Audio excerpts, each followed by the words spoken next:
अभी सुनो,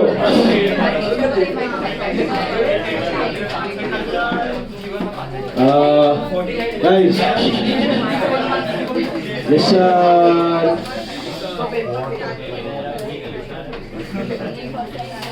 आपका फीफो पीरियोडिक और फीफो परपेचुअल सेम आया, हो गया। लीफो परपेचुअल का भी आंसर सेम ही है, क्योंकि वही 200 और वही 800 यूनिट सब निकल गया है। अब लीफो पीरियोडिक में आपको क्या लेना है, अर्लीस्ट परचेज प्राइस लेना है। तो अर्लीस्ट परचेज प्राइस में आपके पास 900 है और 400 है, बराबर है। तो 900 यूनिट का क्या रेट लेंगे, 50, और 400 का 50, 100 का 55। लीफो के 900 का 50, 45,000, और 100 55 का 5500, तो 50,500। LIFO periodic is 50,500। Hope you got that. ऐसा एक्चुअल में करना नहीं होता है। कैसे करना होता है, लीफो में अर्लीस्ट परचेज प्राइस पूरा 50 पे होना चाहिए, और इसका पूरा 47 पे होना चाहिए, बट अनफॉर्चुनेटली लोचा है मॉड्यूल में, क्योंकि आपका 1000 यूनिट है ना स्टॉक पे, और ऊपर 50 के रेट में कितना यूनिट्स है, 900 ही है। 1000 या 1000 से ऊपर होता है ना, तो मैं पूरा का पूरा 50 से मल्टीप्लाई करता हूं। 900 है ना, तो मेरे को और 100 यूनिट लेना पड़ेगा नेक्स्ट वाले से, मतलब 55, 100 55 का और 900 50। ओके, बस। और वेटेड एवरेज आया आपको, ये तो मेरा।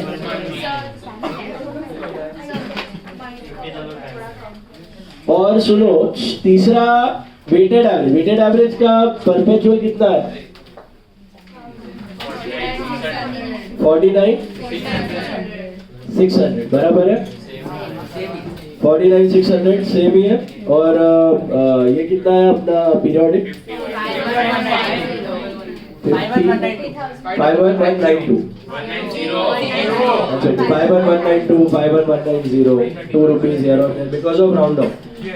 करना कैसे है, समझ में आया। All purchases into rate amount, total amount upon total units is weighted average price। चलिए, ये वही सब में एक सिंपल एवरेज भी था,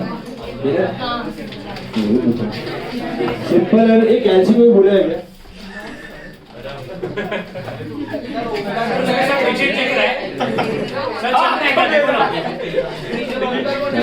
एक्सचेंज कर दो ना सर इसका, वो दिखता नहीं है, देखो ना सर, एक भी रिसीट नहीं दिखती, अपने मन से करता हूं, पास करना चाहिए।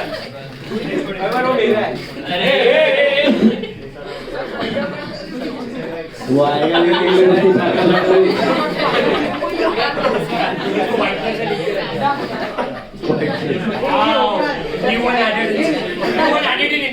क्या करता है,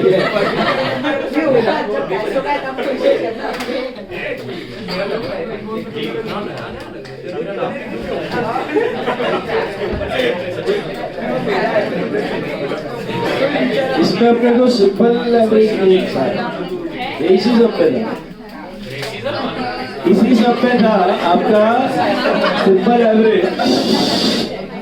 अभी चलो सिंपल एवरेज कैसे करना है, बहुत फालतू सा कंसेप्ट है, बना लो फटाफट टेबल। सेम वही सेम का सिंपल एवरेज करना है।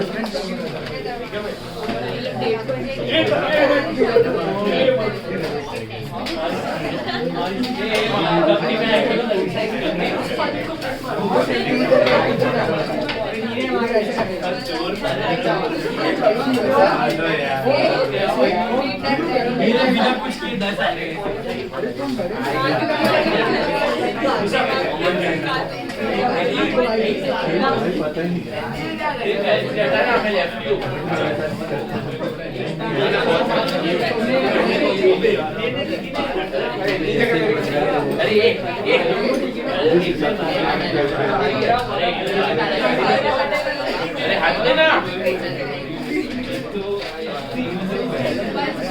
सर, ऐसी बात करना गलत है। फास्ट है, हाँ सर, बहुत गर्मी हो रहा है सर। इसी फास्ट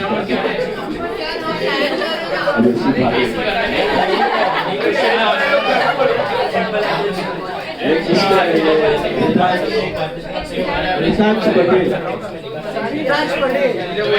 आया क्या नहीं पास करो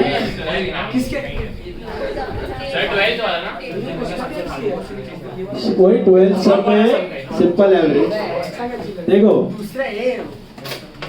ये सिस्टम नो वन यूजेस वही है वो उसका ही है रितांश लिख दिया तेरा ही है ना तू है ट्रिप में करेगा आ रहा है ना ट्रिप सर नाम क्या लिखा है वो मैंने नहीं लिखा वो उसने लिखा तू दिया रहेगा उसने लिखा रहेगा मैंने तो नहीं नाम दिया है चलो कौन भरा था तेरा पैसा उसको पकड़ मैं ही भरा था मानो सर को ही दिया था हो गया फिर 1 लाख का घोटाला अभी सिंपल एवरेज कैसे करना है ध्यान से देखो पहले ओपनिंग स्टॉक तो नील है ठीक है opening stock is nil okay ध्यान देना अभी sorry opening stock is nil first purchase date is I think 4th December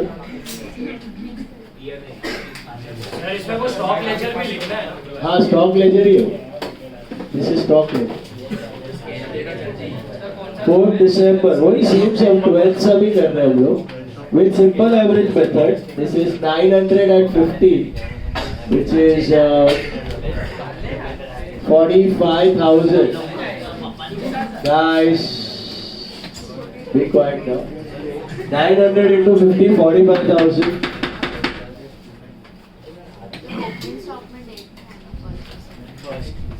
opening stock में डेट ओपनिंग स्टॉक है अभी shut up sir opening stock का फर्स्ट डेट नहीं आएगा दिसंबर का है ही नहीं दिल देन 4/12 के बाद नेक्स्ट इज 10 December कितना है 400 at 55 ये भी रिसीट है कितना है 22,000 राइट अब आप क्या कर रहे हो सिंपल एवरेज कर रहे हो देखो वेटेड एवरेज में आप क्या करते थे याद है यूनिट प्लस यूनिट करते थे अमाउंट प्लस अमाउंट करते थे और then total amount upon total units करके रेट आता था इधर क्या करने का यूनिट प्लस यूनिट करने का 1300 और रेट का एवरेज निकालने का सिंपल एवरेज मतलब सीधा रेट का एवरेज 50 प्लस 55 अपॉन 2 52.5 तो ये कितना आ रहा है 68,250 ये हुआ सिंपल एवरेज सर उसका मल्टीप्लाई करने का बात मल्टीप्लाई करेगा तो ये अमाउंट आएगा वो अमाउंट का एवरेज अमाउंट का एवरेज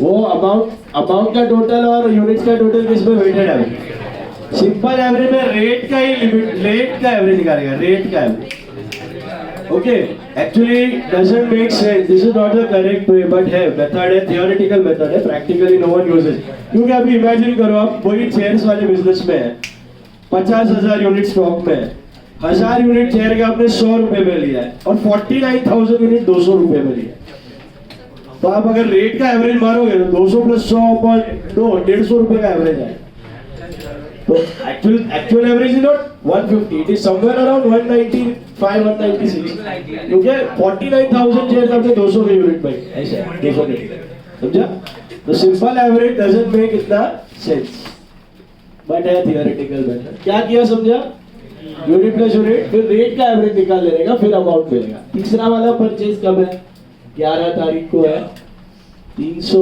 at 55 आई थिंक 16,500 आया अभी वापस कैसे करेंगे 1300 और 300 कितना होता है 1600 होता है अब क्या करने का 52.5 प्लस 55 अपॉन 2 53.75 अब इसको मल्टीप्लाई करोगे तो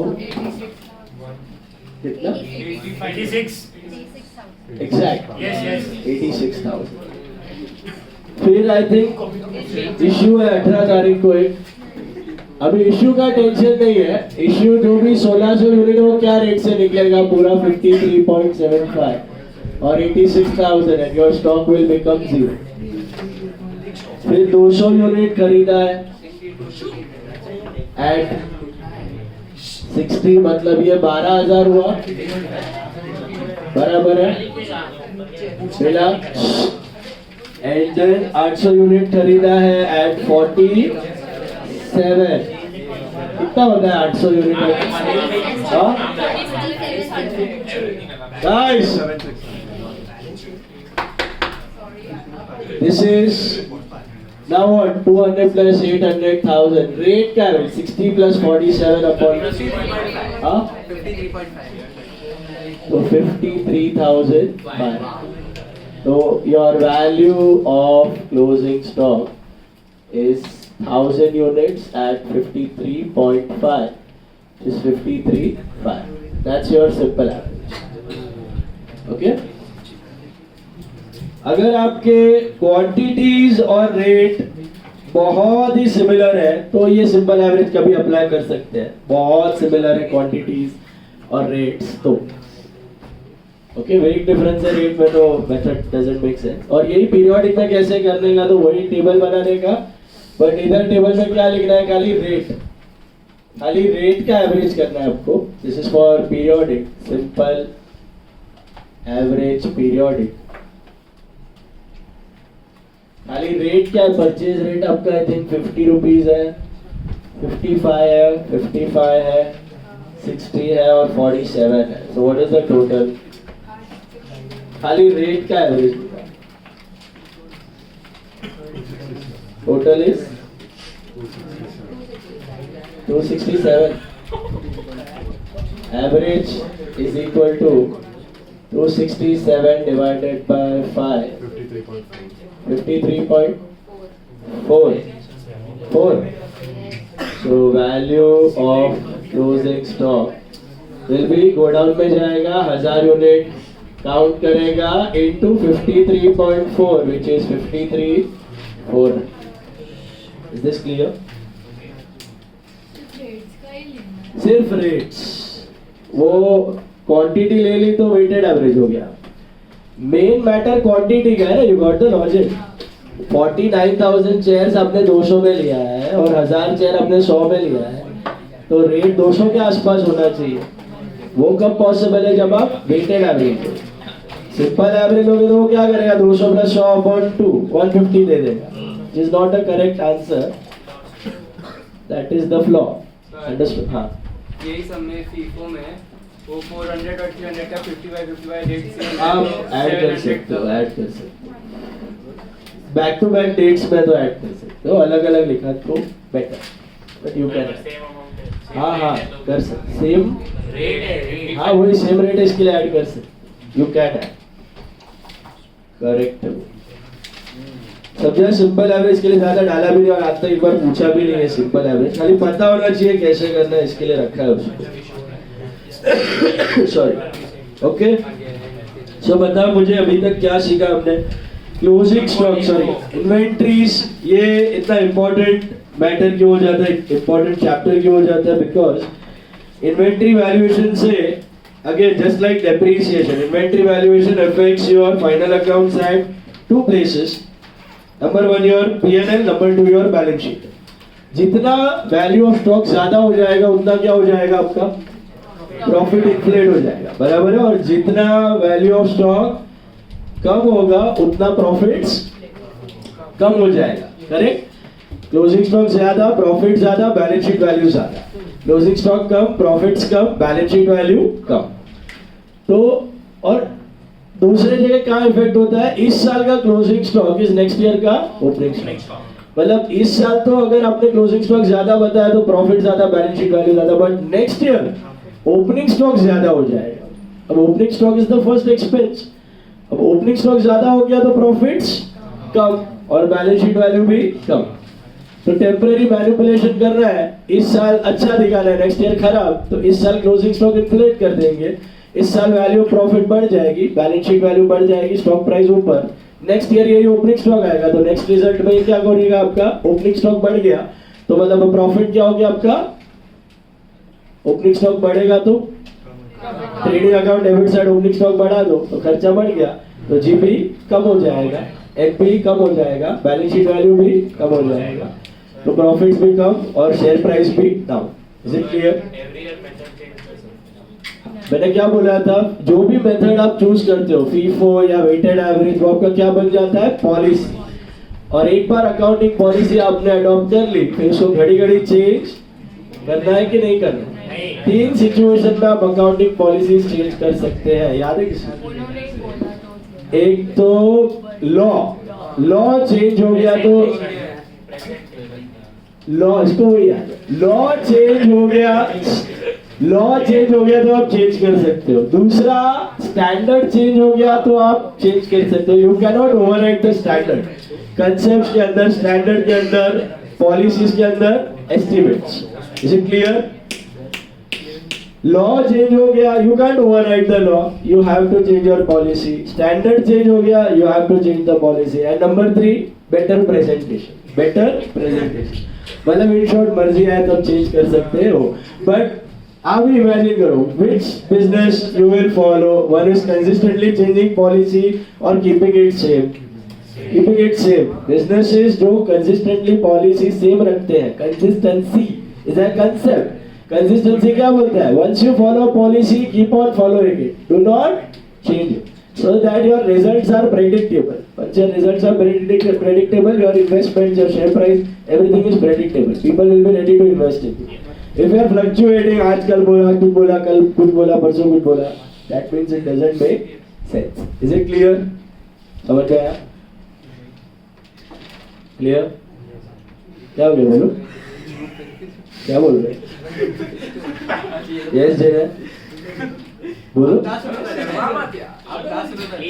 ना सुनो तो मत सुनो। Now, sorry. अभी उसके लिए हमने मेथड देखे थे, हिस्टोरिकल कॉस्ट मेथड। क्या देखे थे बेटा?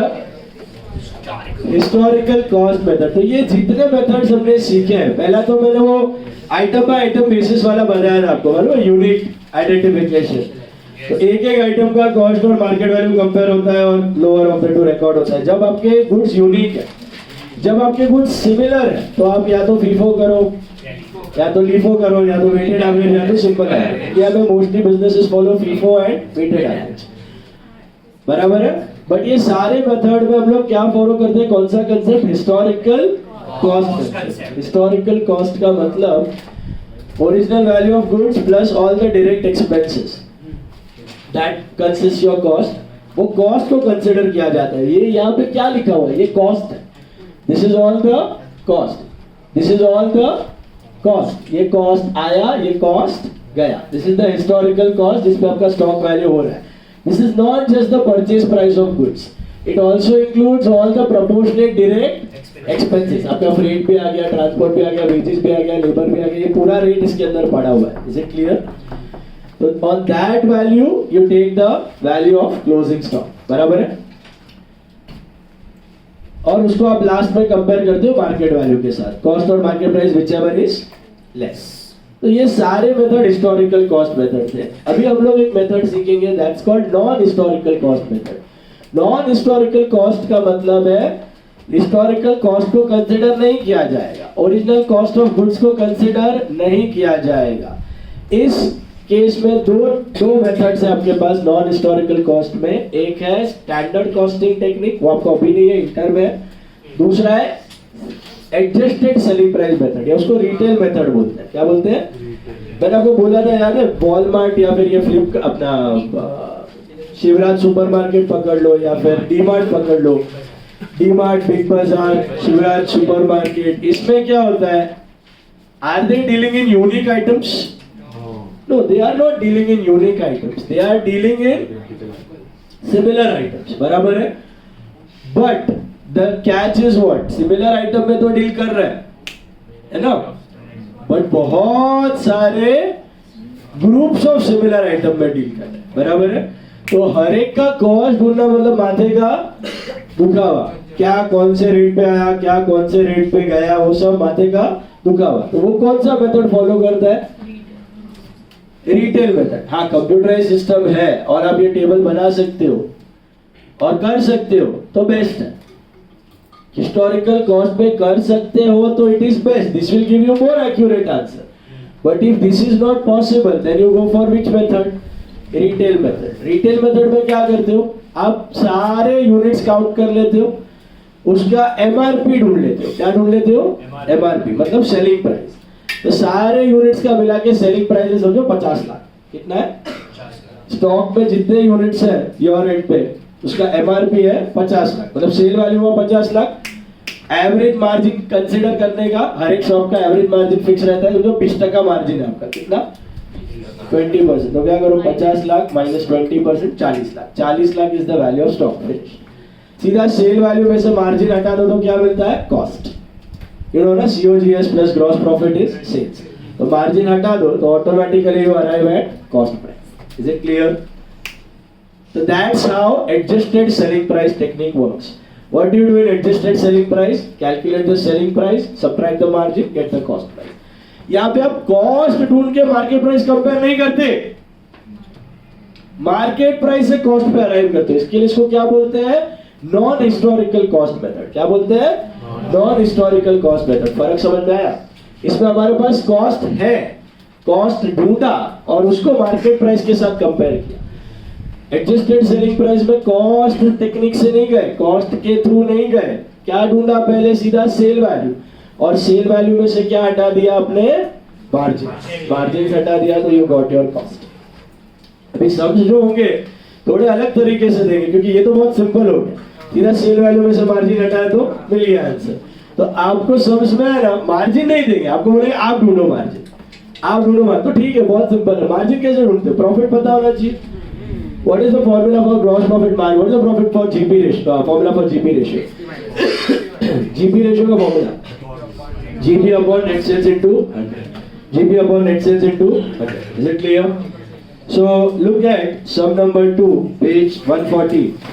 Sum number 2, page 140.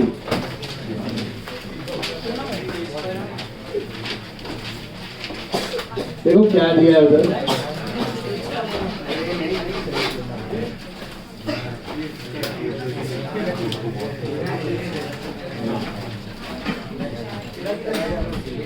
पढ़ो, इसका वर्किंग नोट ही है और कुछ अकाउंट नहीं बना है। 140 सब नंबर 2।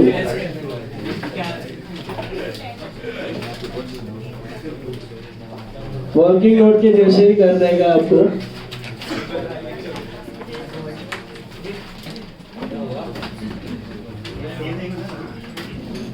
देखो क्या दिया है? Sales are 5 lakhs, cost of purchases is 3 lakhs, opening inventory at cost is 25,000, closing inventory at selling price, closing inventory at selling price. मैंने आपको बोला ना, आप जब गोडाउन में जाके काउंट करोगे तो आपको क्लोजिंग इन्वेंटरी कॉस्ट प्राइस पे मिलेगा कि सेलिंग प्राइस पे? एमआरपी मिलेगा। वहां से आपको कॉस्ट ढूंढना है by subtracting the margin. Yes, तो यहाँ पे मार्जिन नहीं दिया है, आपको ढूंढना है मार्जिन क्या है। तो देखो सिंपल सा एग्जांपल लो, ये लिखना मत, this is just for your understanding. Suppose this is your trading account, right? This is your trading account. Look at the board, opening stock, let's say opening stock is 50,000, ठीक है? Sorry, purchases are let's say 5 lakhs, sorry, purchase are 5 lakhs, sales let's say 8 lakhs and closing stock किस पे होता है? Cost पे होता है कि सेलिंग प्राइस पे होता है? कॉस्ट या market price, whichever is less. So generally what is less? Generally what is less? Cost. Okay, 1.5 lakh का आपका क्लोजिंग स्टॉक है। And what is your GP? GP is 4 lakh. How? 9.5 minus 5.5, 4 lakh का GP है, correct? ये समझ में आ गया सबको? सिंपल क्रेडिट माइनस डेबिट, बराबर है। इधर डायरेक्ट एक्सपेंस भी आ जाता है, मैंने इग्नोर किया। तो 8 लाख 1.5 लाख का स्टॉक है, this is eight cost price, this is eight cost price, बराबर है। एंड 9.5 लाख माइनस 5.5 लाख, 4 लाख का जीपी है। तो what is your GP percentage, gross profit percentage? 4 lakh upon 8 lakh into 100, which is 50%. Am I right? Correct? 50% gross margin कैसे मिला? GP upon net sales into 100, 50% profit है ना आपका। मतलब आपने ये 50,000 का ओपनिंग स्टॉक था, 5 लाख का परचेज किया, 5.5 लाख का कॉस्ट था, बेचा है जो माल वो 50% मार्जिन पे, मतलब इसका कॉस्ट कितना है? 8 लाख के माल का कॉस्ट कितना है? 4 लाख। 4 का माल आपने 8 में बेचा है, तो बेसिकली 5.5 में से 4 का माल बिका है, दैट इज द मीनिंग। इसलिए 1.5 लाख रुपया क्लोजिंग स्टॉक में पड़ा हुआ है, that is your prepaid. Understood? Clear with that? Hello. Now if I make a minute change over here, you check if I show your closing stock at 3 lakh rupees, not at cost but at selling price. If I show your stock not at cost but at selling price, which is 3 lakhs, so now tell me what will be your GP? 5.5. Is this correct GP or wrong GP? Why? आपका stock is shown at market price, whereas it should have been shown at cost, right? This is a wrong GP. True, it is a wrong GP. I know that. Okay. with 5.5 lakh गलत GP है, ठीक है, but गलत GP से भी अगर मेरे को जीपी मार्जिन ढूंढना है, गलत जीपी से भी अगर मुझे जीपी मार्जिन ढूंढना है तो मैं ढूंढ सकता हूँ। कैसे? How will I calculate my gross profit margin? One thing. What is my gross profit margin? Is 5.5 lakh upon 8 lakh into 100. है ना? क्यों?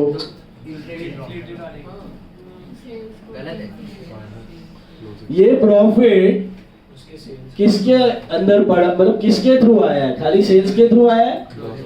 इसका भी पड़ा हुआ है प्रॉफिट, तो कितना प्रॉफिट पड़ा है इसके अंदर? 1.5 लाख का इसके अंदर पड़ा है और 4 लाख का इसके अंदर पड़ा है, तो मार्जिन तो अभी भी 50% है, मार्जिन तो अभी भी 50% ही है, लेकिन फॉर्मूला क्या होगा मेरा जीपी परसेंटेज का? Instead of 4 lakh upon 8 lakh I do 5.5 lakh upon 11 lakh into 100. What I'll take in denominator? I take sales plus closing stock. Why will I take sales plus closing stock? क्योंकि सेलिंग प्राइस पे है ना closing stock, तो इस पे भी, इसके अंदर भी 1.5 लाख का प्रॉफिट पड़ा। You getting that? It is not just under sales, it is also under closing stock. समझ में आया? तो जब आपको रिटेल मेथड पूछा जाएगा, जैसे कि ये सब में पूछा गया है, क्वेश्चन ध्यान से पढ़ो, आपको सारा डिटेल नॉर्मल दिया है, सेल्स नॉर्मल है, कॉस्ट ऑफ परचेज नॉर्मल है, opening inventory at cost normal है, closing inventory is at selling price, closing inventory is not at cost price, closing inventory is at selling price. अब practically तो जो business कर रहा है उसको पता है उसका मार्जिन कितना है, सीधा सेलिंग प्राइस से मार्जिन हटाएगा, कॉस्ट मिल जाए, बट हम प्रॉब्लम सॉल्व कर रहे हैं, हमको पता नहीं है मार्जिन कितना है, हमको अगर उसका मार्जिन ढूंढना है तो हम कैसे ढूंढे? हमें उसका मार्जिन ढूंढना है तो क्या करेंगे? पहले जीपी ढूंढेंगे, फिर GP upon net sales into 100 नहीं, GP upon net sales plus stock into 100, क्योंकि ये प्रॉफिट खाली सेल्स का नहीं है, किसका है? स्टॉक का भी पड़ा हुआ है। तो मार्जिन किस किस के अंदर पड़ा है? इसके अंदर भी पड़ा और इसके अंदर भी पड़ा हुआ, तो जीपी अपॉन नेट सेल्स नहीं, GP upon sales plus closing stock into 100, बस मार्जिन मिल गया। मार्जिन कितना है? 50%, तो 50% हटाओ यहाँ से, कितना होगा? तो ये कॉस्ट हो गया और आपका करेक्ट जीपी हो गया automatically 4। Simple, is it clear? तो आपको ये करेक्ट जीपी नहीं ढूंढना है, आपका target is to get margin. Once you get margin, your next target is to get stock का कॉस्ट। Is it clear? ये मिल गया, यहाँ पे आपका आंसर खत्म। आपको करेक्ट प्रॉफिट ढूंढने की जरूरत नहीं है, समझा? सो वही आपको इधर वर्टिकल फॉर्म में सॉल्व करके बताना है। तो कैसे करने का? सेल्स लिखा 5 लाख, पहले तो हम लोग जीपी ढूंढेंगे, अब को सही जीपी मिलेगा कि गलत जीपी मिलेगा? गलत जीपी मिलेगा, तो sales plus closing stock at SP, sales plus closing stock at SP, कितना है closing stock at SP? Closing stock at SP कितना है? 60,000। 60,000 है, मिला? तो ये हो गया 560। ये मैंने कुछ नहीं किया, ये क्रेडिट लिख दिया। ये जो लिखा था ना 3 लाख वाला, समझा? माइनस डेबिट में क्या आएगा? कॉस्ट ऑफ परचेज मतलब परचेज, और ओपनिंग स्टॉक वो भी माइनस करूंगा to get profit. 25 and 3 lakh बराबर है 3 लाख का परचेज, 25,000 का ओपनिंग स्टॉक। 325 हटाओ, 2,35,000। Is this correct GP or wrong GP?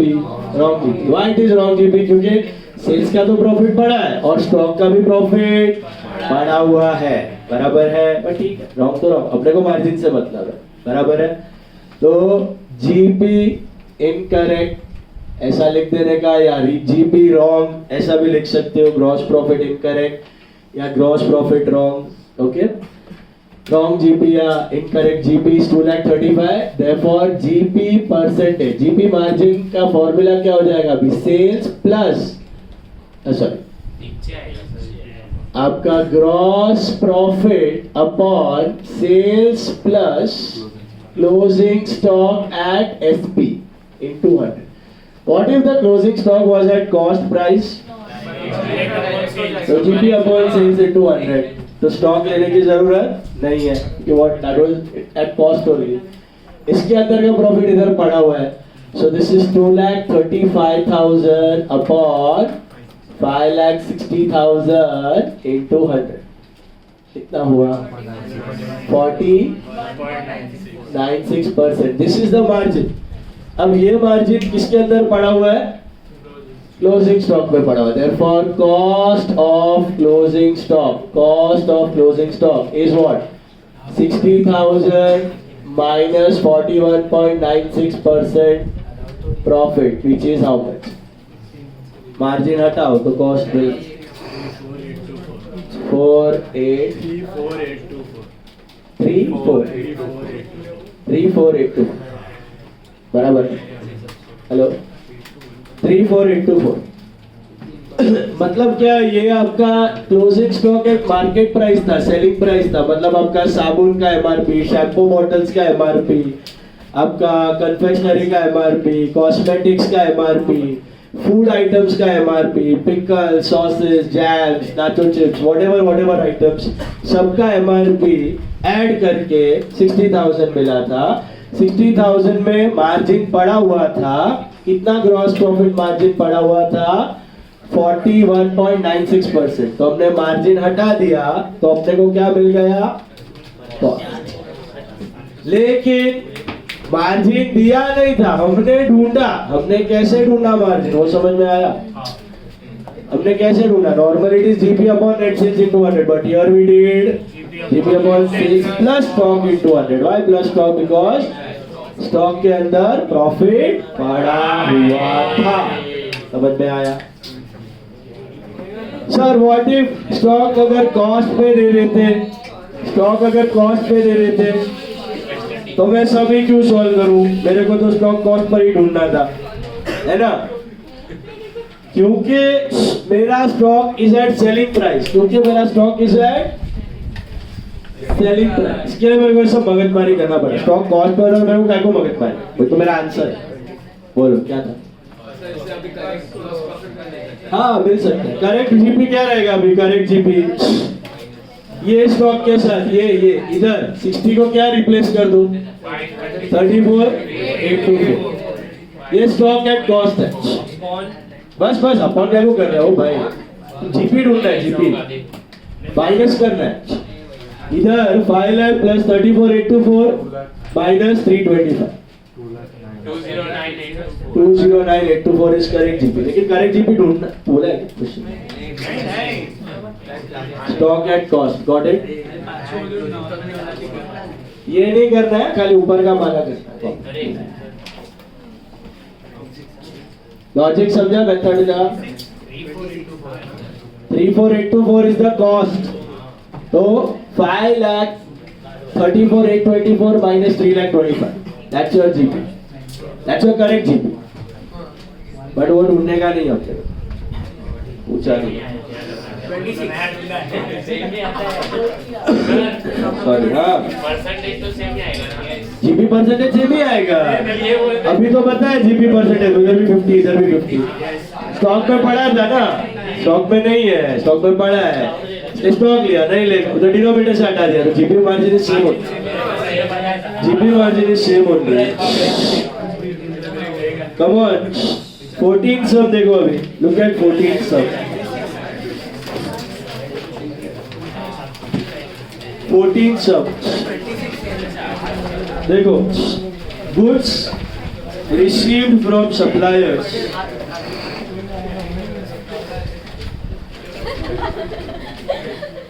goods received from suppliers मिला अभी क्या हुआ फैन ऑन करो ना सर सुनो goods received from suppliers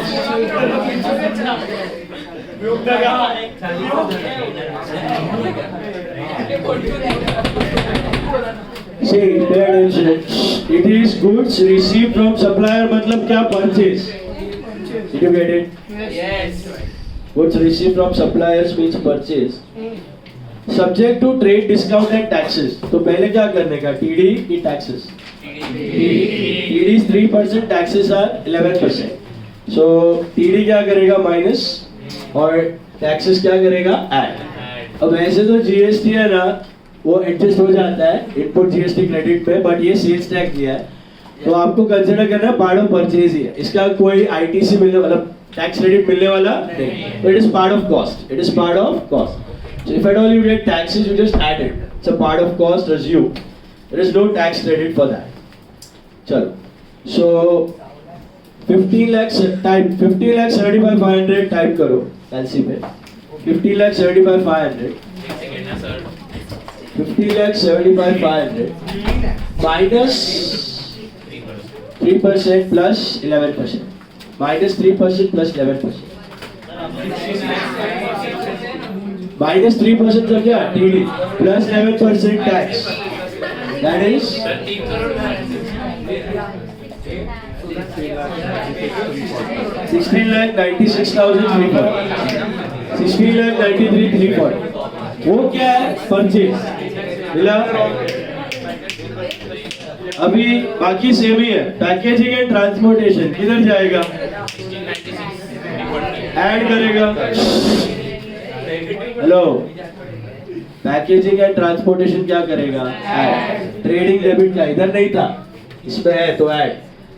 sales पता है आपको कितना है and selling price of closing inventory भी पता है। Can you find out the wrong GP first. Wrong GP मिल जाएगा, रॉन्ग जीपी से जीपी मार्जिन मिल जाएगा। जीपी मार्जिन को क्या करने का स्टॉक में से माइनस मिला। कम ऑन ट्राई खुद से ट्राई डायरेक्ट डायरेक्ट इधर परचेज वैल्यू में सीधा जो आपको मिला ना वही लिखो टीडी माइनस और टैक्स ऐड सेम सब सेल्स लिखो क्लोजिंग स्टॉक लिखो टोटल लिखो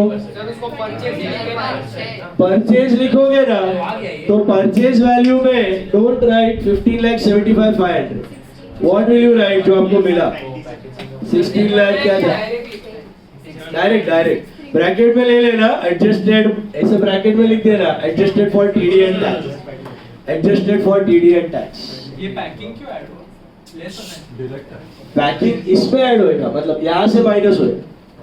हाँ इधर से खर्चा है खर्चा परचेज के बाद पैकिंग भी माइनस। इधर ओपनिंग स्टॉक नहीं है ना ओपनिंग स्टॉक नहीं है ओपनिंग स्टॉक होता तो वो भी minus. It's basically credit minus debit. Hello सुना क्रेडिट माइनस डेबिट बताओ सेल्स कितना है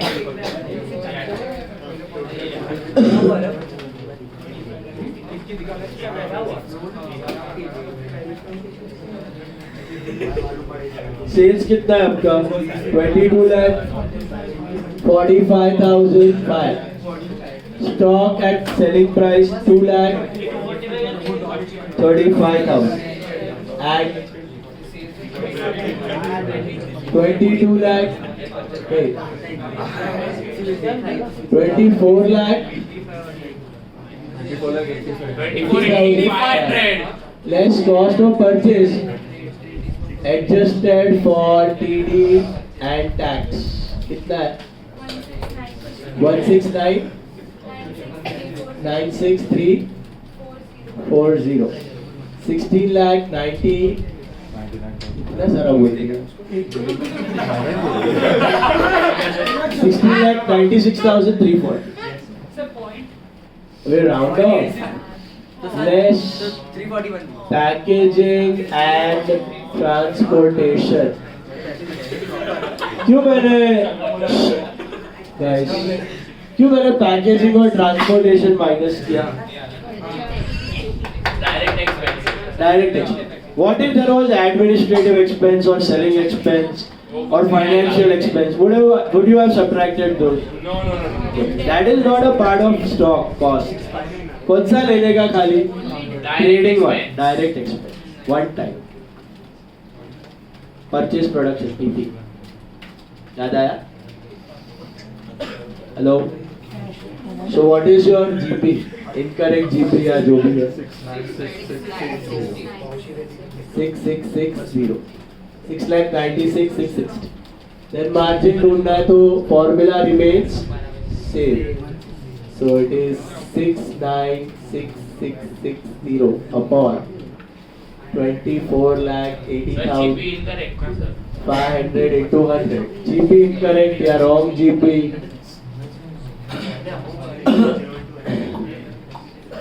How much is your margin?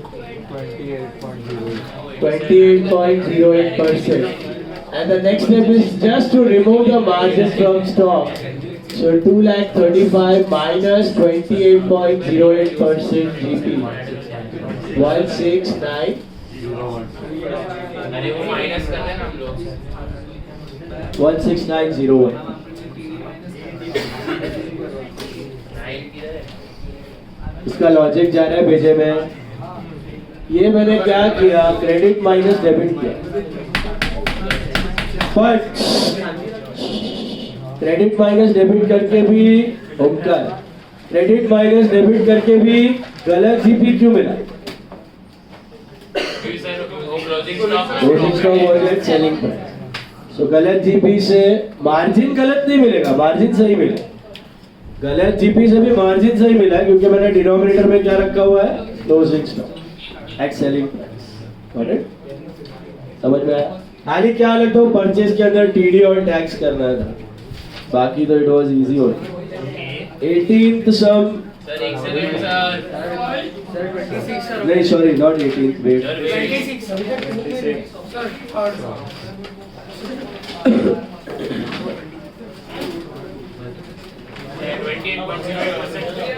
26 sum. 26 करो कुछ से. उसके बाद कौन सा सर 20? 26 okay sir. शॉर्ट 26 तो नहीं हो.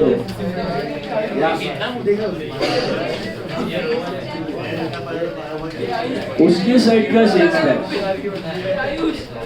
जो बेचने वाला है ना, उस पे सेल्स टैक्स. पहले जीएसटी के पहले सेल्स टैक्स है, सेल के बाद हमारा.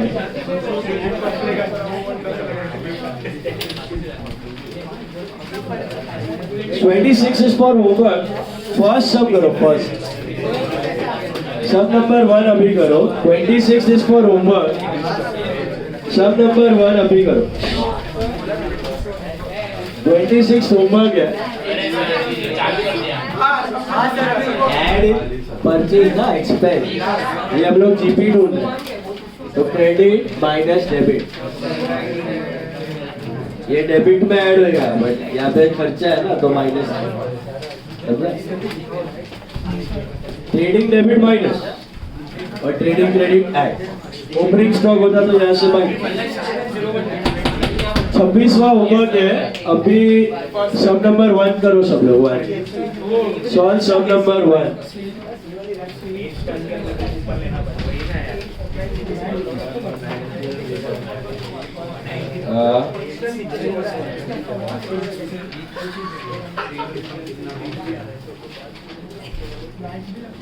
बैट था, सेंस ट्रैक था, हाँ दोनों था, सेंट्रल सेंस ट्रैक था और स्टेट का बैट था।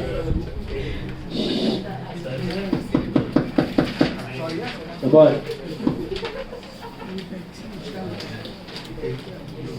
सेंट्रल का सेल्स टैक्स था, स्टेट का वैट था, सर्विस टैक्स था अलग, और सबका एक दूसरे के साथ सेट ऑफ नहीं बेचे, बहुत लोचे वाला रेशो।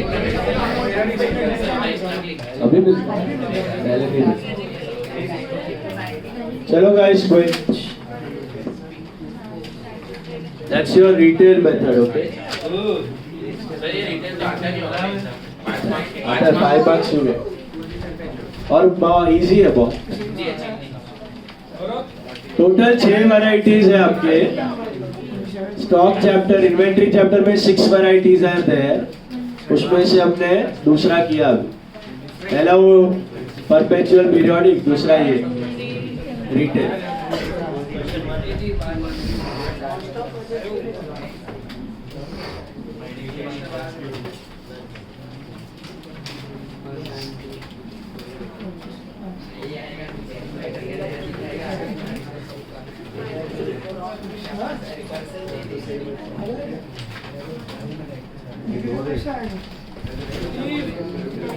अरे एक करेक्शन हो अरे फाइनल आंसर नहीं बराबर पूरा कट कर बराबर, दो करेक्शन बराबर, चलो करो बराबर, दो करेक्शन क्या नेगेटिव, क्रेडिट माइनस डेबिट। आपका टारगेट है जीपी ढूंढने का, दिमाग लगाओ। सेम ही है ना सर? सेम है।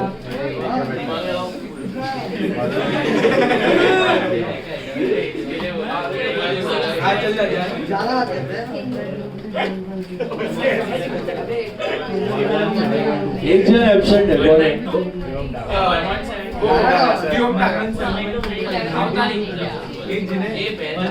कैप्टन व्यो, क्यों एब्सेंट है?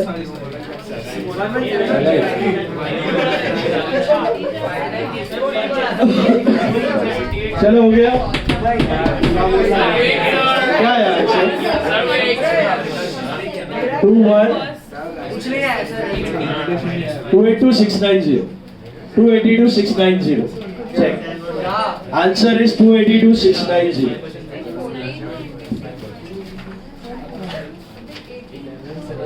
स्टॉक का वैल्यू राइट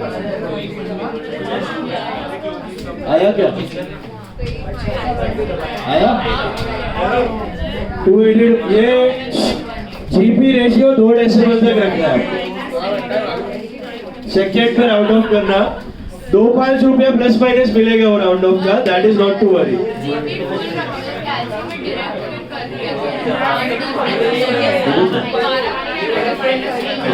लाखों में 12 रुपये आएगा। चलो आपने अगर बहुत एक्यूरेट रखा तो 10, 12 और 20 रुपए का डिफरेंस भी आएगा। 8 डेसिमल का जीपी रखा तो आएगा। क्या हो गया?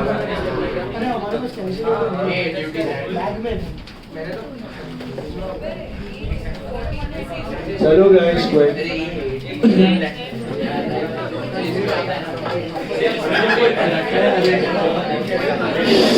ना शॉर्टेड ना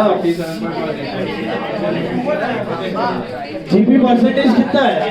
37.18%। आया 37.18 sir.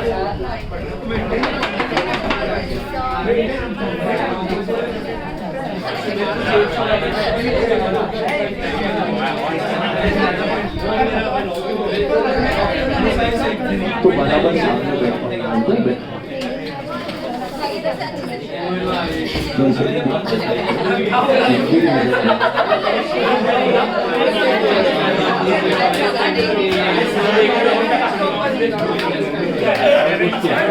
Okay, now listen.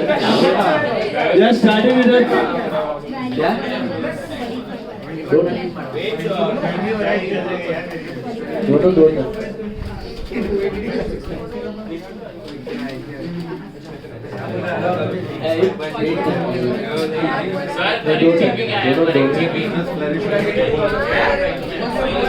Sir correct चीज वो है क्या? ये जीबी नहीं है, ये stock value, cost of closing stock. Closing stock at CP, SP से सीपी पे लेके आया। Okay, now listen. Sir wait sir,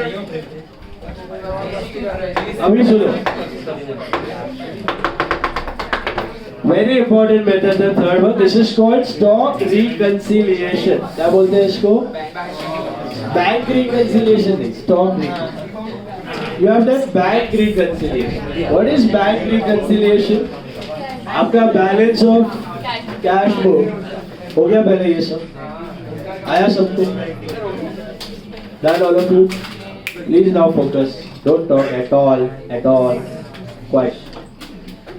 So we have done bank reconciliation statement, right? What is bank reconciliation statement? At the end of the month, every entry which is there in cash book bank column should also be there in the passbook, right? Because we maintain cash book and bank maintains passbook. So every entry which is there in the bank column of cash book is also there in passbook. So ideally at the end of the month both the balances should be same. Three of you, तीनों बाहर निकालते हैं। वो कुछ नहीं पढ़ा है, मेरे को बाकी लोग पढ़ रहे हैं, उसको समझाने का है। One more mystery from your side, all three of you will be out. Last warning, Omkar, Ritansh and Arvind. Last warning, एकदम last बोल रहा हूँ, सीधा हकाल देगा। Now, so ideally balance as per passbook and cash book should be same, right? तो same है तो कोई टेंशन ही नहीं है। But अगर ये बैलेंस सेम नहीं है, अगर ये बैलेंस सेम नहीं है, तो हम लोग एक स्टेटमेंट बनाते हैं। वो स्टेटमेंट क्या होता है? बीआरएस। वो बीआरएस क्या बताता है कि भाई ये बैलेंस क्यों अलग है, ये बैलेंस क्यों अलग है। हम ना कैश बुक में कोई चेंजेस करते हैं ना पासबुक। हाँ, वो एडजस्टेड कैश बुक बनाने का अलग बात, that is done only on year end, rectified cash book. But what if it is not a year end? अगस्त चल रहा है, सितंबर चल रहा है, दिसंबर चल रहा है, तो हम लोग क्या करते हैं? खाली देखते हैं कि भाई कैश बुक का बैलेंस समझो दिखा 50,000, पासबुक का बैलेंस देखा 80,000, ये अलग क्यों है? What is the reason of difference? तो हम लोग उसका एक लिस्ट बनाते हैं प्लस माइनस करके, तो हमें पता चलता है कि हाँ, these are the reasons of difference, these are the reasons of differences, hence the balance is different, right? लेकिन प्रॉब्लम में हम लोग क्या करते थे? एक बैलेंस अपने को दिया रहता था और हम लोग दूसरा बैलेंस ढूंढते थे, बराबर है? एक बैलेंस अपने को दिया रहता था, अपने को कैश बुक का बैलेंस दिया रहता था, तो प्लस माइनस करके we used to arrive at passbook का बैलेंस। पासबुक का दिया रहता था, प्लस माइनस करके कैश बुक का बैलेंस, बराबर है? तो मिल ही जाएगा, क्योंकि अगर आपके पास एक बैलेंस है और रीजन ऑफ डिफरेंस पता है तो आपको आइडिया आ जाएगा कि हाँ, कैश बुक में चेक डिपॉजिट हुआ है, पासबुक में नहीं हुआ है, तो कैश बुक का balance will be more. Cash book से चेक इशू हुआ है, पासबुक में नहीं इशू हुआ है, तो कैश बुक का बैलेंस विल बी लेस। ऐसा प्लस माइनस करके पासबुक का ढूंढ सकते हैं। सिमिलरली यहाँ पर स्टॉक वैल्यूएशन हम लोग अज्यूम करते हैं कि पीरियोडिक मेथड फॉलो हो रहा है। क्या हो रहा है? पीरियोडिक मेथड फॉलो हो रहा है।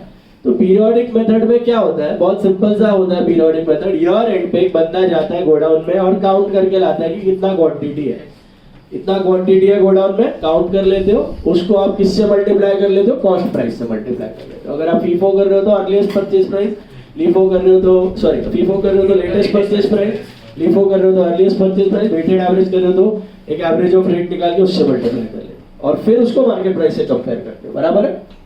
तो we assume which method is going on? Periodic. Periodic का स्टॉक वैल्यूएशन का टेक्निक समझ में आ गया। अब आइडियली ये स्टॉक का जो काउंटिंग होना चाहिए, ये किस डेट का होना चाहिए? आपको किस डेट का स्टॉक का काउंटिंग चाहिए? Last date of financial year, that is 31st March. Yes, 31st March का काउंटिंग आपको चाहिए, यस और नो? अब आपका साल खत्म हो रहा है 31st मार्च को, लेकिन सपोज कोई रीजन से 31st मार्च को काउंटिंग नहीं कर पाए, कोई रीजन हो गया कि आप, क्योंकि काउंटिंग के वक्त क्या होता है, बिजनेस ऑपरेशंस रुकाना पड़ता है, क्योंकि आप एक बिंदा काउंट कर रहा है और वापस से कुछ रख के गया, वापस से कुछ निकाल के गया, वापस कुछ रख के गया, वो पागल हो जाएगा, कर ही नहीं पाएगा। सो बिजनेस ऑपरेशंस क्या होना चाहिए, रुकना चाहिए, तभी सब एक्टिविटीज रुका देनी चाहिए, हॉलीडे देना पड़ता है, फिर काउंट होता है स्टॉक, और फिर उसको कॉस्ट से आप मल्टीप्लाई करते हो, देन कंपेयर करते हो मार्केट वैल्यू के साथ।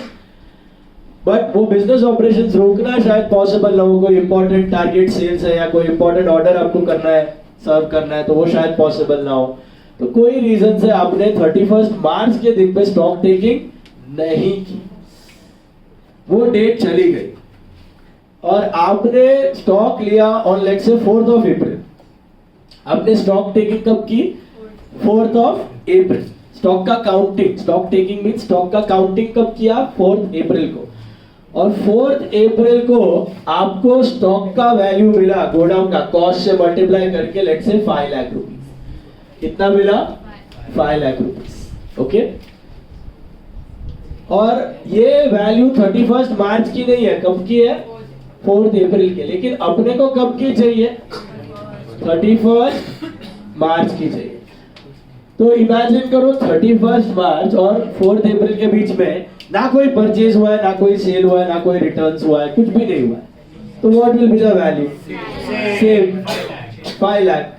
बट अभी मैं आपको एक एडिशनल इंफॉर्मेशन दूं कि भाई नहीं, 31 मार्च और 4th April के बीच में आपने 1 लाख का परचेज किया है, आपने 1 लाख का परचेज किया है, तो ये 1 लाख ऐड होके मिला है 5, तो ये कितना होना चाहिए, 4 लाख। चलो मैं एक और एडिशनल इंफॉर्मेशन दूं कि भाई आपने 1 लाख का परचेज तो किया ही है, 1 लाख का परचेज तो किया ही है, और इसी टाइम पीरियड के बीच में आपने 2 लाख का सेल्स भी किया है, 2 लाख का, बट ये 2 लाख का सेलिंग प्राइस नहीं है, 2 लाख का कॉस्ट वैल्यू। सेलिंग प्राइस अपन रिकॉर्ड नहीं करते, स्टॉक को कौन सा वैल्यू में देखते हैं, कॉस्ट। ये 2 लाख का कॉस्ट प्राइस का सेल, बेसिकली इश्यूज, आपका माल निकला है गोडाउन में से 2 लाख का, अब ये कितना होगा, 6 लाख होगा। कैसे, समझ में आ रहा है कुछ, क्योंकि 6 लाख था, 1 लाख आया बना 7, 2 लाख गया हुआ 5, समझ में आ रहा है। सो हम लोग इस स्टॉक की मदद से ये स्टॉक ढूंढने जा रहे हैं, इस स्टॉक की मदद से ये स्टॉक ढूंढने जा रहे हैं, तो आंसर मिल गया 6 लाख रुपया। बात समझ में आई, हेलो। अब एक और इंफॉर्मेशन आपको मैं दे दूं कि आपको मैं पहले कंसाइनमेंट का आइडिया दे देता हूँ। कंसाइनमेंट आपको अभी नहीं है topic, but very simple thing it is. Consignment sales होता है। कंसाइनमेंट सेल्स क्या होता है कि एक होता है कंसाइनर, एक होता है consignee. It's basically principal and agent. Consignor is the principal, consignee is the agent. मैं बॉम्बे बेस्ड डीलर है, मेरे को दिल्ली में एक्सपैंड करने का है, लेकिन मुझे दिल्ली मार्केट का कुछ आइडिया नहीं है, कैसे काम करता है, क्या करता है, don't have any idea, but मुझे उधर एस्टेब्लिश करना है। तो मैं क्या करेगा, अपॉइंट करेगा लोकल को कि भाई तू, तेरे को सब आइडिया है, मैं तेरे को माल भेजेगा, तू बेच, मैं तेरे को कमीशन दे देगा, मैं तेरे को माल भेजेगा, तू बेच, मैं तेरे को कमीशन दे देगा। तो यहाँ से समझो मैं 1 लाख का माल उसको भेजा, कॉस्ट प्राइस 1 लाख का कॉस्ट प्राइस का माल उसको भेजा, इसको भेजा एजेंट को दिल्ली में। एजेंट जब तक बेचता नहीं है तब तक एजेंट उसका ओनर नहीं है। कौन है, मैं ओनर है, बराबर है, मैं उसका ओनर है। एजेंट जब बेच देगा तब बायर ओनर बनेगा, सिंपल। एजेंट जब तक बेचता नहीं है तब तक ओनर कौन है, मैं। एजेंट बेच दिया तो बायर। एजेंट कौन है, कस्टोडियन है, खाली प्रोटेक्टर ऑफ गुड्स। उसको गुड्स का ओनरशिप नहीं है, वो खाली सेल्समैन है, अपने पास गुड्स रखा है, बेचेगा, पैसा दे देगा, कमीशन काट लेगा। That is how consignment sales work. तो इमेजिन करो, आपको मैं एक और इंफॉर्मेशन दूं कि हमने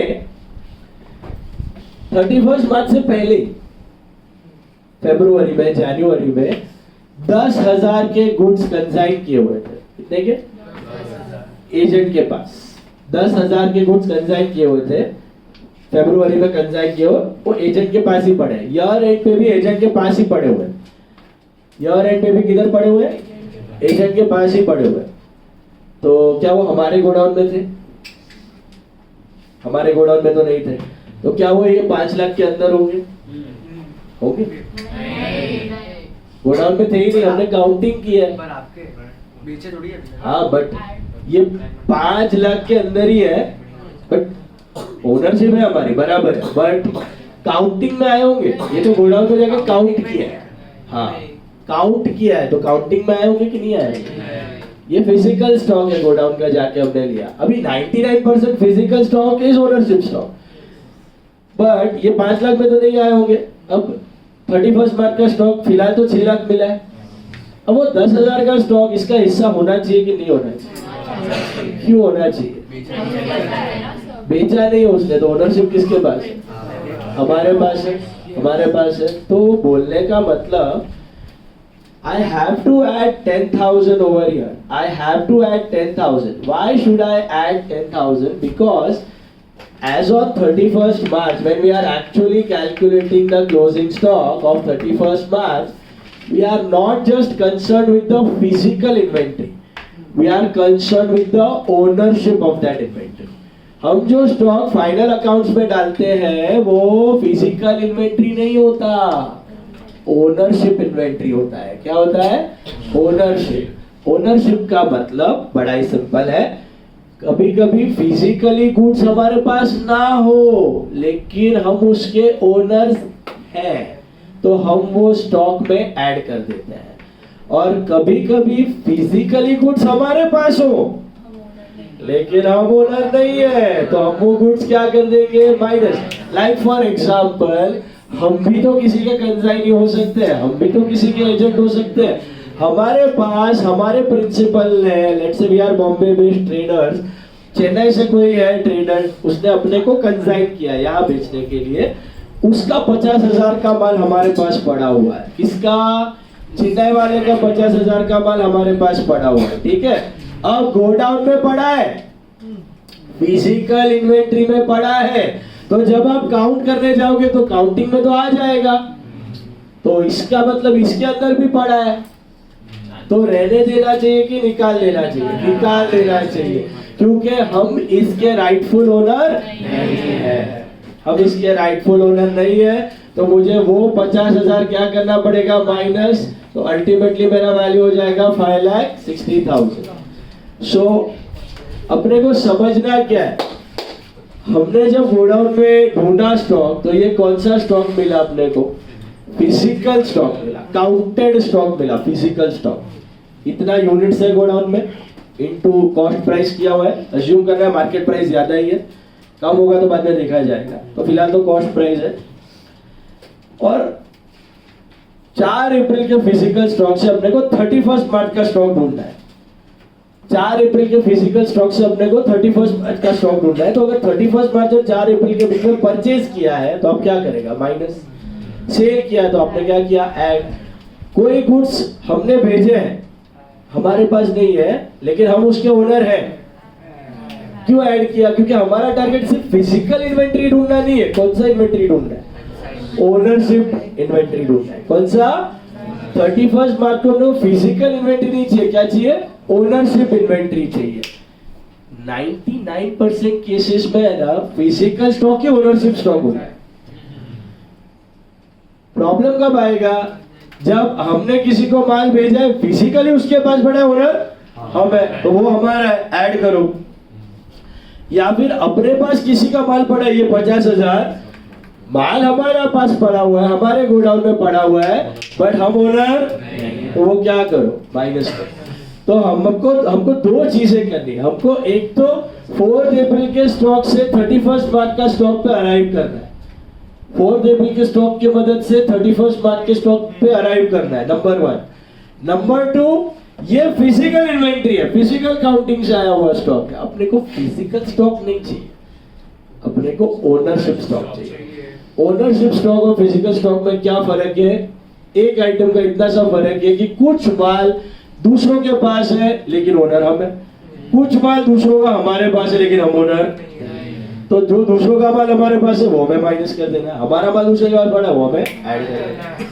इसलिए याद करो, मैं सेल और रिटर्न की एडजस्टमेंट करवाता था, आपको याद है फाइनल अकाउंट्स में। व्हाट वाज सेल और रिटर्न? सॉरी, हमने कस्टमर को माल भेजा है सेल और रिटर्न बेसिस पे। लेट्स से 50,000 का कॉस्ट प्राइस, 50,000 का माल ईयर एंडिंग पे सेल और रिटर्न, व्हाट वाज सेल और रिटर्न, एक महीने के लिए रख, देख चलेगा तो खरीद वरना रिटर्न कर। तो 15 दिसंबर को माल भेजा है, 31 दिसंबर is let's say year ending.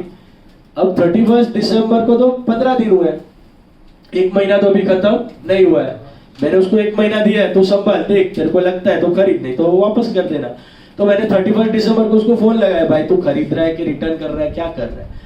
अगर उसने एक्चुअल रिटर्न कर दिया तो टेंशन नहीं है, तो माल आ गया मेरे पास, बट वो जवाब ही नहीं दिया, बोला अभी तो सोच के बताऊं। तो what do I assume on that date, अब क्या अज्यूम करते हो सर, रिटर्न अज्यूम करते हो। तो रिटर्न के लिए आप क्या करते हो, याद है फाइनल अकाउंट में एक तो सेल्स रिटर्न की एंट्री करते थे, सेल्स रिटर्न टू डेटा, फिर आप एक और एंट्री करते थे, stock to trading, stock to trading rectification, stock to trading. Stock को भी बढ़ाते थे, क्यों बढ़ाते थे, ये स्टॉक फिजिकली उसके पास है लेकिन ओनर हम हो, क्योंकि हम अज्यूम कर रहे हैं कि गुड्स आर रिटर्न। ये भी वो कंसाइनमेंट के जैसा है, ओनरशिप हमारी है, माल उसके पास पड़ा है, ओनरशिप हमारी है, माल उसके पास पड़ा है। तो हमें क्या करना पड़ेगा, ऐड करना पड़ेगा। बात समझ में आ रही है। ये हमारे पास किसी का सेल और रिटर्न का माल पड़ा होता फिजिकली, वो उसका ओनर कौन बनता है, सामने वाला बनता है, हम उसके राइटफुल ओनर नहीं है, तो हमें वो क्या करना है, माइनस। तो अल्टीमेट चीज दो चीज करनी है यहाँ पे, एक 4 अप्रैल के स्टॉक से 31 मार्च का स्टॉक ढूंढना है, 4 अप्रैल के स्टॉक से 30, लेकिन प्रॉब्लम क्या है, 4 अप्रैल का स्टॉक है फिजिकल स्टॉक, और यहाँ पे अपने को ढूंढना है ownership stock, physical to ownership stock ढूंढना है, फिजिकल स्टॉक नहीं ढूंढना है। ओनरशिप मतलब हम उसके ओनर है कि नहीं, ओनर है तो वो हमारा स्टॉक है, ओनर नहीं है तो वो हमारा स्टॉक नहीं है। Okay, that is what is. और कभी कभी क्या होता है, 4 अप्रैल के जगह पे आपने पहले स्टॉक टेकिंग कर दी, 26 मार्च को कर दी। कब कर दी, कुछ नहीं है, वही अप्लाई करना है। 26 मार्च और 31 मार्च के बीच में जो परचेज हुआ है वो क्या करेगा, ऐड, जो सेल हुआ है वो क्या करेगा, माइनस। सेल्स रिटर्न मतलब माल आया तो ऐड, परचेज रिटर्न माल गया तो माइनस, सब कॉस्ट पे रिकॉर्ड। इसको बोलते हैं 26 मार्च से 31 मार्च पे गए, इसको बोलते हैं फॉरवर्ड रोल। 26 मार्च से 31 मार्च पे गए, इसको बोलते हैं फॉरवर्ड रोल, और इसको बोलते हैं backward roll. Okay, forward roll करो या बैकवर्ड रोल करो, आपको जाना किस पे, 31 मार्च। Is it clear? So what is stock reconciliation? Stock is, this is like this, ये बैलेंस एज पर पासबुक, यहाँ से कैश बुक ढूंढना, या बैलेंस एज पर पासबुक, यहाँ से कैश बुक ढूंढना, ठीक है। एक बैलेंस दिया, दूसरा ढूंढा, प्लस माइनस करके, तो इसीलिए इसको रिकंसिलिएशन बोलते हैं। What is reconciliation? Very simple, ideally you are supposed to count the stock on which day, but due to some problem 31 March के दिन पे स्टॉक टेकिंग पॉसिबल नहीं हुआ, तो या तो आप आगे काउंट किया या तो आप पहले काउंट कर दिया। बट वो काउंटेड स्टॉक कौन सा स्टॉक होगा, फिजिकल स्टॉक। कौन सा स्टॉक होगा?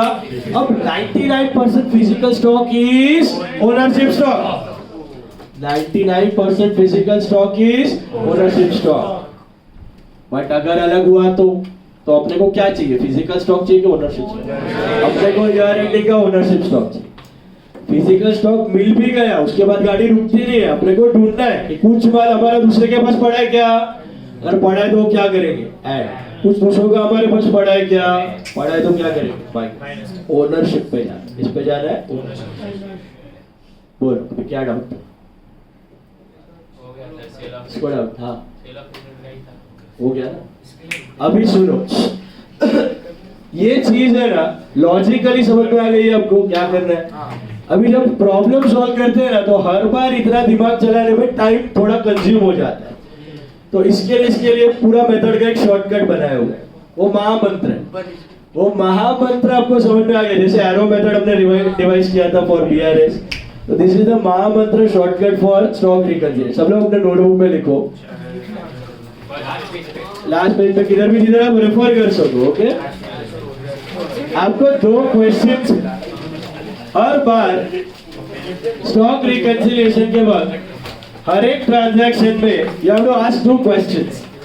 Okay, you have to ask 2 questions, write down. Stock reconciliation, ऊपर लिखो stock reconciliation, sorry stock reconciliation, heading देना और लिखो उसमें two questions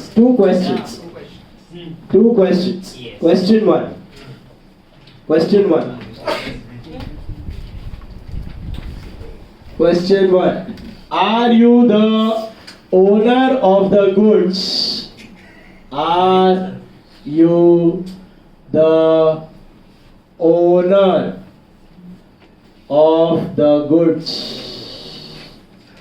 on your ending? Are you the owner of the goods on your ending? Financial year end पे आप owner है कि नहीं? Owner, not physical stock, owner. Are you the owner of the goods on your ending? Are you the owner of the goods on your ending? Second question, are the goods included in physical inventory on the date of stock taking? Are the goods included in physical inventory on the date of stock taking? Are the goods included in physical inventory on the date of stock taking? Two questions. Are you the owner of the goods on your end? Your end पे owner है कि नहीं? Owner है कि नहीं on your end? Are the goods included in physical inventory on the date of stock taking? मतलब date of stock taking पे physically आपके पास वो गुड्स पड़ा है कि नहीं? Physically on stock taking date and ownership on your end. Order of the question is very important. पहला ओनरशिप, फिर फिजिकल स्टॉक टेकिंग पे है कि नहीं. अभी लिखो, if the answers to above questions, if the answer to above questions, if the answer to above questions is, if the answer to above questions is number 1, first का भी yes, second का भी yes, first का भी yes, second का भी yes, no effect. first का no, second का no, तो भी नो इफेक्ट. फर्स्ट का यस, सेकंड का no, then you have to add. And first का नो, सेकंड का yes, then you have to subtract.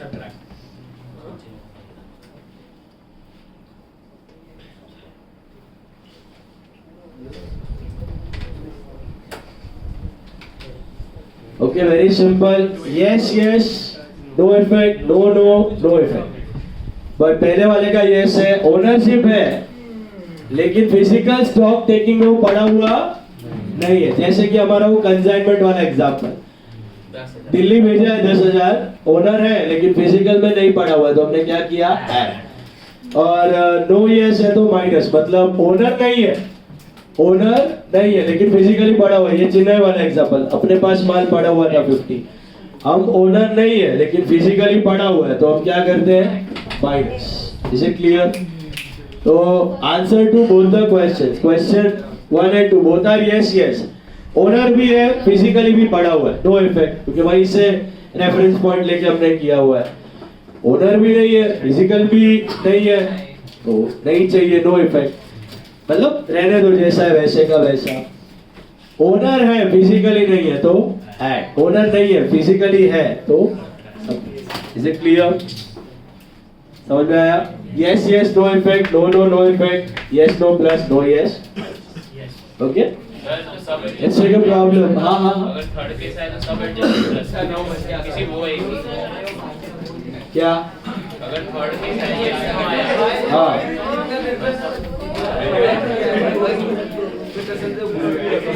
Third case अगर सपोज यस नो है तो एक कंसाइनमेंट वाला प्लस होगा ना, बाकी सब अलग एडजस्ट करना.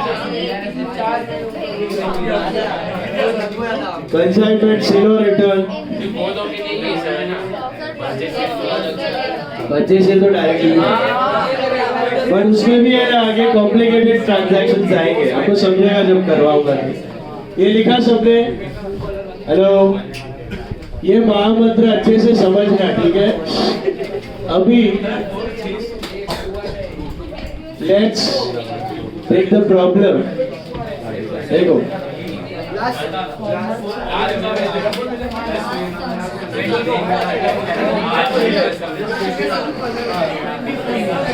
बेसिक से चालू करते एकदम। लुक एट सब नंबर 4, फोर्थ सब।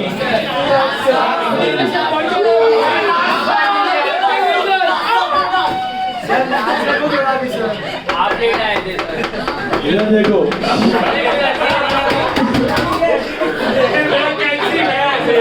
फोर्थ सब अ ट्रेडर। सर उसका हो गया सर रुको रुको, पूरा पेज ले लो। एक वर्किंग नोट है फिर स्टेटमेंट। देखो, फोर्थ सब a trader prepared his accounts on 31st March each year. Fourth sub, page 140.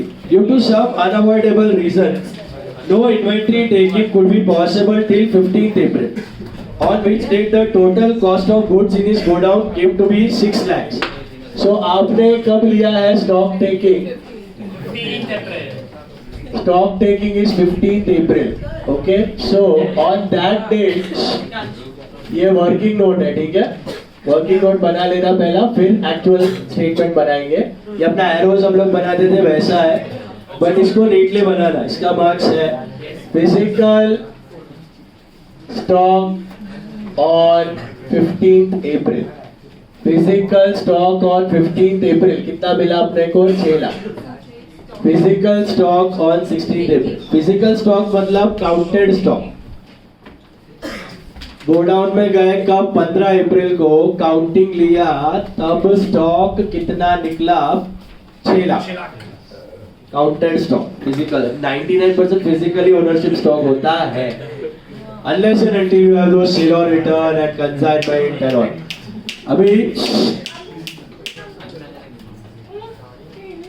the following facts were established between 31st March and 15th April. Number 1, sales are 8,10,000 including cash sales. अब does it matter whether it is cash sale or credit sale? Goods तो जा ही रहा है, goods तो जा ही रहा है, okay? But now the fact is, आपको है ना sales जो दिया रहता है ना, sales that is not at cost price, that is always at selling price. So how will you arrive at the cost price from selling price? Minus margins, right? तो उसके लिए मार्जिन इंफॉर्मेशन दिया रहेगा। लास्ट में दिया है goods are sold by the trader at 25% profit on sales. Profit on sales है कि कॉस्ट है? सेल्स है, तो डायरेक्ट कर सकते हो। ओके, सेल्स में से 25% हटाना है, that's your margin. Is it clear? Is it clear? Hello, मिला?